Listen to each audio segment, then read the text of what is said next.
Okay, this is a car that was built by a friend of ours, more of a friend of yours than mine. I met Ibby, 2 or 3 times. Times, yeah. And as a matter of fact, I can remember having a couple of drinks at your place. Yeah. We were having, Yeah. uh, Yeah, in plastic Adirondack chairs. yeah, all yeah, the living room yeah, furniture. yeah. But anyway, Ibby's the one that made that paddle wheel boat that's over here on Puget Island. And also he made this car. And what's interesting about this car here, it's built on a Toyota pickup truck chassis, right? Yeah, 78 Toyota. A 78 Toyota, so it's probably got an R22 four-cylinder engine. It's an R20. R20. Which was just the precursor to the 22. Yeah, okay. And then it's got the 5-speed, the original 5-speed manual transmission. Oh, okay. Also. Well, yeah, sure. It's hard to believe that was a pickup truck at one time, and I think he did. I think he shortened the frame maybe a little bit in the back. Yep. No, he took out. What he did is he took out. It was the long bed. So it was just too long of a frame. So he ended up cutting. He ended up cutting a section of the frame out somewhere okay. in the center across. Took maybe a foot or so. Yeah. A foot or so out. But Ibby passed away, what, about 2 years ago? It was January of 22. Oh, okay. Okay, last year, yeah. Yeah, and I can remember the last time I talked to him, he was having trouble with his legs, so we went ahead and hollowed out the floorboards there a little bit and made it a little bit lower, right? I don't know if he did. I think that was original. Oh, really? Yeah, oh, I think so. I think he just needed the space to be able to get to the clutch and stuff. Oh, okay, yeah, I can just remember him telling me about having trouble, but yeah, when he couldn't use his left leg for the clutch, he actually put in this kill switch here on the shift lever. Oh, okay. And so it kills the engine, which allows you to shift without messing up the gears. Oh, okay. I'm not exactly sure why that works, but it seems to. Yeah, I wonder what the instruments are out of. They're out of the truck. Oh, really? Okay. Yeah, he used. I mean, he had no extra money, so every piece that could be used, he used. Yeah. So I think he probably fabricated these bezels here for it. Of course, made this, and then all of that, the wiring harness, all of that stuff came out of that pickup truck. Oh, okay. I think he only had access to the one truck too. I don't think he had like other donors or anything like that. Well, on the title, does it say pickup truck? Yeah, this is titled as a 78 Toyota pickup. Oh, okay. And it would be insured that way too. Oh, okay, yeah. Gee whiz, man, oh man. So let's see. So the you see the body. He was working for a boat builder on the island at the time, and so he helped him to lay this up. It's all wood. All the light blue stuff you see is all wood. Yeah. Laid up like a boat, strip plank, kind of. Now this is wood here. Yeah. Okay. Everything from here to here is wood. Oh, okay. And then we can flip open the. Oh yeah. Let's see this. Open the hood too. Yeah, I'll let you do that. Yeah. Okay. So we do one side. We can do both. One of them's pretty tough to get back on. So you can see. Well, it's an EWH, huh? That's his initials. Oh, okay. Yeah, Edward W. Honka, known as Ebby. Okay, so there's the 20R engine right there. Okay. It looks like a K&N filter or something there. Something, yeah. No, it's a little Weber. It's a recleanable type, yeah. Yeah, it's a little Weber carburetor. Oh, it is a Weber, huh? Yeah. Yeah, so when I inherited, he gave it to me a couple of months before he died. Because I had been storing it for him for the last 10 years. So I had a guy on the island go through the whole car last summer. And he just did it. He did everything that we could think of to do. Yeah. So it's pretty good shape now. Oh yeah. The A-arms is what kind of gets your attention. That's more, pickup truck type. These guys. Yeah. Yeah. A traditional, the old style hot rod would have a straight axle, but when you do that, this is more controllable and more comfortable. Well, this makes for a nice suspension.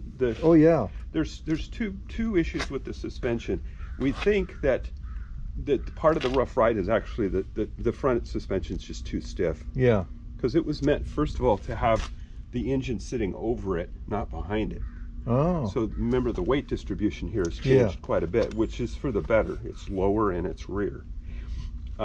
So this was meant to have that engine, plus the whole cab and everything sitting on there. So there would have been maybe another 1,000 pounds sitting on here. Yeah. So these springs are probably too heavy. So you'd probably have to go with a softer spring then, A huh? softer spring, I think, would do it. Yeah. Look, I mean, these are beefy springs.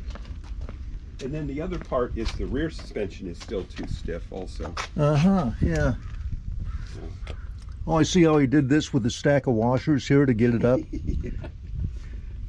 Yeah, you know, like his boat, everything was built from he got all his parts from a hardware store, right? Yeah, he said there's nothing on that boat that you can't get in a hardware store. Yeah. So, and this car is pretty much true too. I mean, if you know how to work on a little Toyota, you can handle this car without any Oh, trouble. yeah. So he cut back, you can see this part of the frame he cut off and added this piece here. Oh, okay. For it. Yeah, with that there, you don't really need a bumper, do you? No, it's pretty effective. Yeah. Wouldn't want to get hit by it. Yeah, I mean, that's pretty much it. I don't know. So you mostly use this for around the island, right? Or have you ever been on a trip with it? No. The one thing that still needs is tires. Yeah. These tires are actually from before 2000, so they're really old. Oh. So, and there's only one tire in the entire world that will fit these setups. Oh, really? Yeah. These are MG wheels. Oh, MG wheels. Yeah. How about So a that? guy he met told him he could have them if he came and got them. So. And they bolted on, huh? No, these are knockoffs. Oh, okay, yeah. So, and he had to actually fit the spline to the existing Toyota hubs. Yeah. So he actually had to re-drill the holes in them and stuff to refit them. So to fit I think it's a 5-hole pattern. Yeah, okay. And these had a 4-hole lug system for the MG because it's a much lighter duty. Yeah. Yeah. So yeah, knockoffs. You don't see that very often anymore, do you? well, yeah, you do on spoke wheels. You still see them on the new ones. Oh, really? They still make those, huh? Oh, yeah. LA Wire wheels for one is big one. Yeah. They're about $2,000 for a set of 4. Oh. But I'm going to have to get new wire wheels because the tire is a Coker tire. They're about $300 or so each. Ah. And they're this kind of tire. They're, you know, a kind of an impractical profile and Yeah. everything. So if I go to the new LA Wire wheels, you can get like an 8x18, and you can put a 215 up to about a 225 on that. Oh, okay. And you can get a new tire. Yeah. You know, a modern touring tire. Now I wonder what kind of grill he used. Well, that's a standard. There's a radiator inside there, which is obvious, I guess, which we took out because it leaked. But what he did is he actually fabricated this right here. Oh, he did. Yeah, he this made is that. Fabricated out of steel. I have the wooden plug that he used as the mold for it in Oh, my okay. garage. And then he added, of course, the wire. Yeah. And then this is actually a nickel plate. Oh, okay. As opposed to a chrome plate, which it needs to be polished, but I'm afraid to touch it. Yeah. So he said to be careful with the nickel because it's different. And then, of course, this is the hood or the bonnet here is aluminum. Yeah. And then he fabricated that whole thing too. Yeah, I can remember talking to him about this, and he was telling me the story about making that. I don't remember too much about it, but of course he had to cut these fins and everything. You know, all these fins had to be fabricated, you know. Yeah. Cutting them and then bending them. Well, you know, they make a louver machine that does that, but it looks like he handmade these. I'm sure he did. Yeah, because you can see a little bit of the. Yeah, all he really had was a set of.